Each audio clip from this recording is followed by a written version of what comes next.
अब बात करेंगे आस्था के महाकुंभ की, जिसको लेकर तैयारियां जोरों पर चल रही हैं। जी हां, हम बात कर रहे हैं प्रयागराज की, जहां प्रयागराज में अलग अलग अखाड़ों के संतों का, महंतों का पहुंचने का सिलसिला शुरू कर दिया गया। इसी के साथ साथ प्रशासन की ओर से भी तैयारियां जोरों पर चल रही हैं। बाकायदे टेंट सिटी लगाई गई है और हर तैयारी पर बारीक नजर रखी जा रही है। तस्वीर दिखा रहे हैं आपको हम प्रयागराज से, जहां पे देख रहे हैं आप कि संतों के पहुंचने का जो सिलसिला है वो यहाँ पे शुरू हो गया है।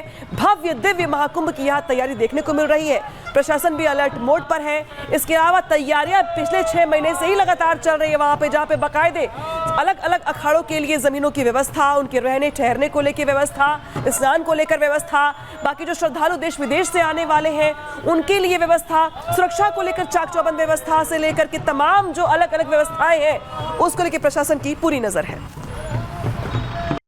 प्रयागराज में इस वक्त हम मौजूद हैं और देखिए कुंभ मेले की शुरुआत जनवरी में होने वाली है, लेकिन उससे पहले तैयारियां जोरों शोरों से है। जूना अखाड़ा, आह्वान अखाड़ा और अग्नि अखाड़ा के साधु संत इस हॉल में मौजूद हैं, जिनसे हम बातचीत करेंगे और पूछेंगे कि तैयारियां किस लिहाज से हो रही हैं। तो जो व्यवस्था हो रही है अभी, क्योंकि सबसे बड़ी दिक्कत तो हमारे प्रशासन को आई कि गंगा जी में पानी अभी पूर्ण रूपेण से हमको जगह नहीं मिल पाई। जहाँ खाली होती जा रही वहाँ लेवलिंग होता जा रहा।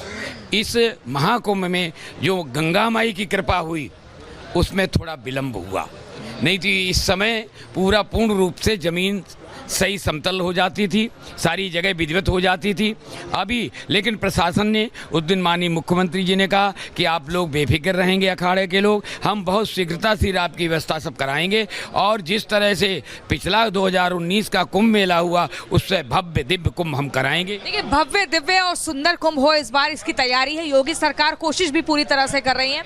ऐसे में शिवालय थीम पर पार्क बन रहा है, टेंट सिटी तैयार हो रही है, और क्या अनोखा और अनूठा देखने को मिले। हम लोग तो अखाड़ों की जो व्यवस्था होती है, बाकी शासन प्रशासन की जो अन्य व्यवस्था होती है, हम उनके सहयोग में रख के, हम तो लोग जो हमारे अखाड़ों में अंदर ध्वजा है, पेशवाई है, नगर प्रवेश है, उसमें तंबू है, बस हम लोग अधिकतर अखाड़े के लोग अपने अखाड़ों के व्यवस्था में चिंतन करते हैं। मैं यही कहना चाहूँगा, हमारा जो प्रयास है, प्रयागराज का जो 2025 का जो कुंभ होगा बहुत दिव्य कुंभ होगा, भव्य कुंभ होगा, और पूरा विश्व याद रखेगा कि इस बार जो है का जो कुंभ है पहला कुंभ माना जाएगा कि इतना सुंदर। और जितने भी संत महात्मा, आपने देखा होगा हमारे जो संत है, अभी हमने एक निर्णय लिया था कि जो हमारा मेला क्षेत्र है, मेला क्षेत्र में जो गैर हिंदू है उनको दुकान ना मिले।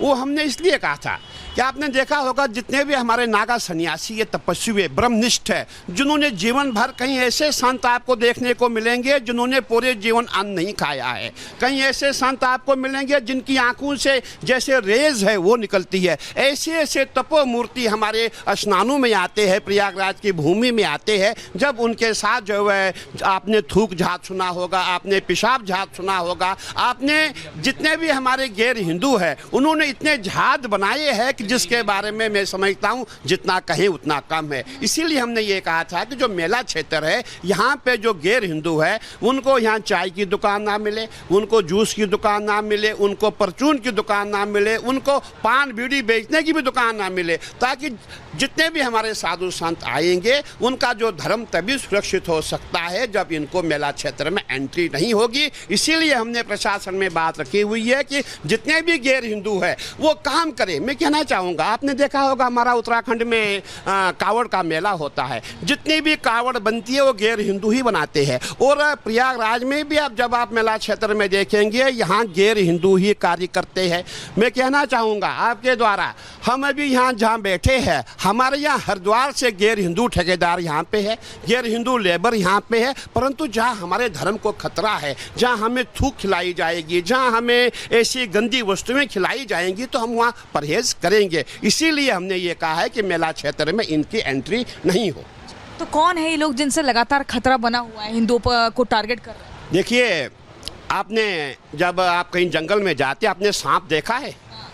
जब सांप होते हैं, सांप की कोई पहचान नहीं होती है, सभी सांपों में विष नहीं होता है, लेकिन सांप तो सांप है। इसीलिए हमने कहा है कि गैर हिंदू को जो है या दुकान ना मिले। और मैं ये कहना चाहूँगा, हमारे जितने भी गैर हिंदू सनातनी भी है जो हमें फॉलो करते हैं, और कहीं गैर हिंदू है जो हमारे मंदिरों में मठों में कार्य करते हैं, और भी एक मैं आपको बीच में बात बताना चाहूँगा, हमारे यहाँ ऐसे भी है जो एक गुलाम नबी है, गुलाम नबी से गुलाब नाथ हो गए, संत भी है, ऐसी बात नहीं है। परंतु जो कट्टरवादी है, जिन्होंने अपना एक ट्रेंड बनाया हुआ है कि सनातन को गिराना है, हिंदू को गिराना है, संतों का धर्म भ्रष्ट करना है, हमें उनसे विरोध है, हमें कट्टरपंथियों से विरोध है।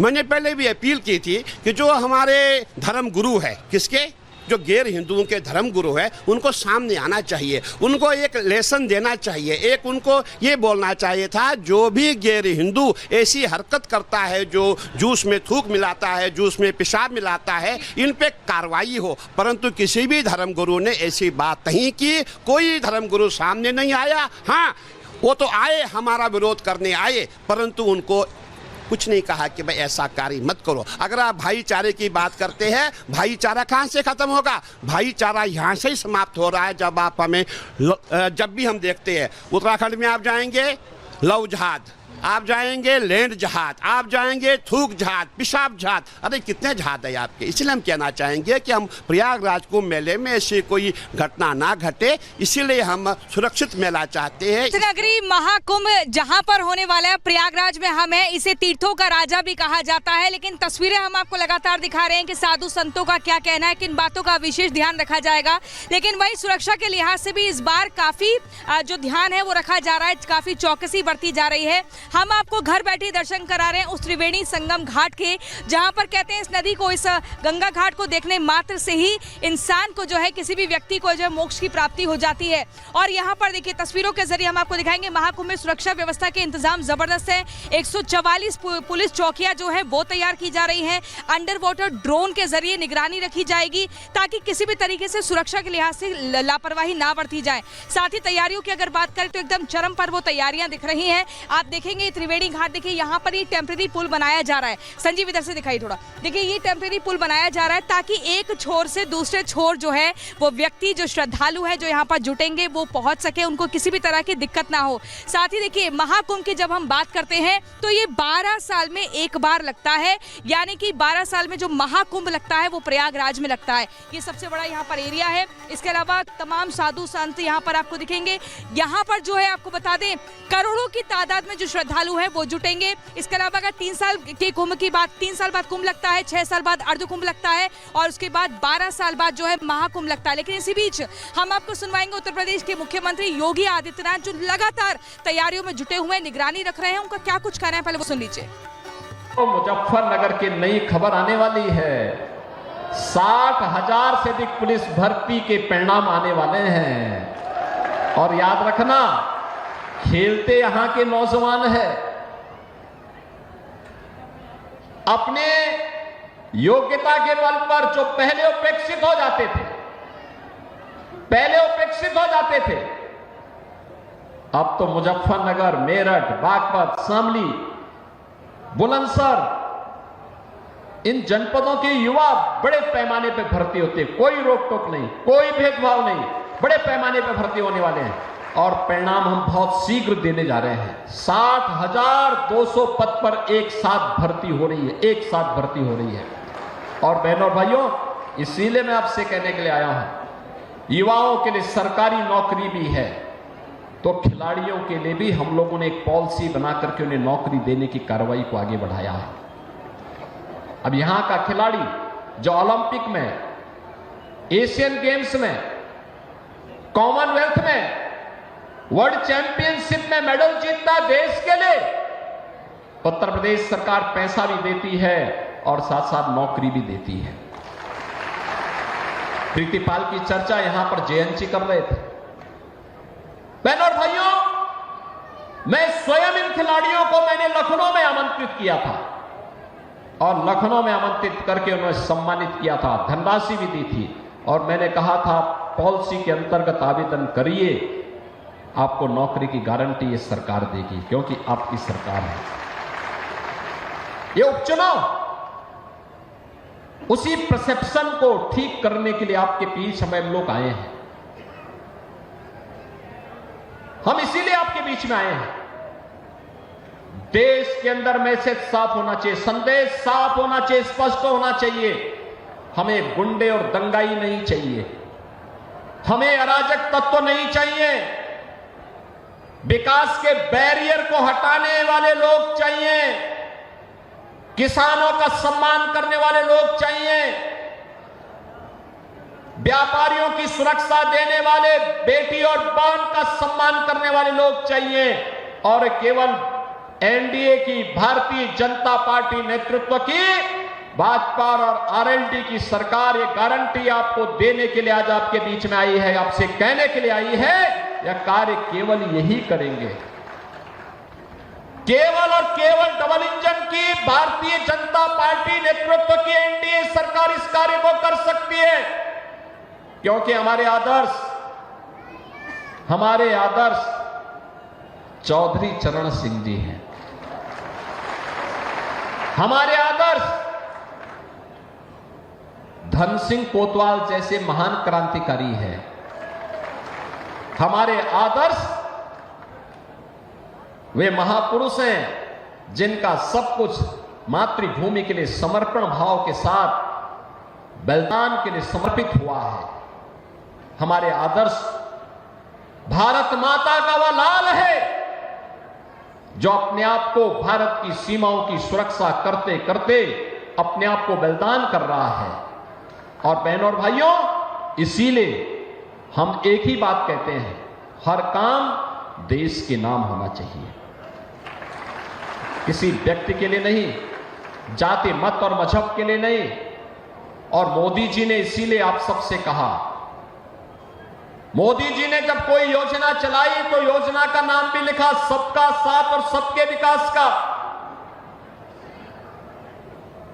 विकास सबका, सुरक्षा सबको, सम्मान सबको, लेकिन तुष्टीकरण किसी का नहीं। और बहनों और भाइयों, उसी भाव के साथ आज मैं आपसे अपील करने के लिए आया हूं। एनडीए ने राष्ट्रीय लोकदल के चुनाव चिन्ह के तहत यहां पर श्रीमती मिथिलेश पाल जी को अपना प्रत्याशी बना करके आपके बीच में उतारा है।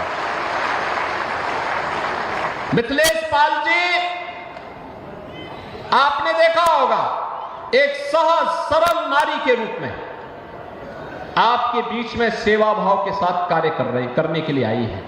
और मैं तो धन्यवाद दूंगा जैन जी को कि उन्होंने मिथिलेश जी को प्रत्याशी बना करके, उतार करके, जन भावनाओं को सम्मान दे करके एनडीए में भाजपा लोकदल के सभी कार्यकर्ताओं के भावनाओं के अनुरूप, जनता जनार्दन की इच्छा के अनुरूप एक ऐसा प्रत्याशी दिया है जो इन भावनाओं को प्रतिनिधित्व देकर के आगे बढ़ा सके। हमारे पास बहुत सारे प्रत्याशी थे, सभी योग्य थे, सक्षम थे, और समय समय पर उसी प्रकार की भावनाओं को हम लोग आगे बढ़ाते भी हैं। लेकिन टिकट मिले न मिले, पूरी निष्ठा के साथ कार्य करना है। और श्रीमती मिथिलेश पाल जी ने यही काम किया है, लगातार आपके बीच में रहकर के सेवा भाव के साथ कार्य करने का जज्बा क्या होना चाहिए, यह उदाहरण उन्होंने प्रस्तुत किया है। और इसीलिए आज मैं आप सबको आश्वस्त करने के लिए आया हूं, विकास और सुरक्षा का सारा दायित्व तो हमारे ऊपर छोड़ दीजिए, ये सब हम लोग करेंगे। आपको चिंता नहीं करनी है, आपको इसके लिए चिंता नहीं करनी है।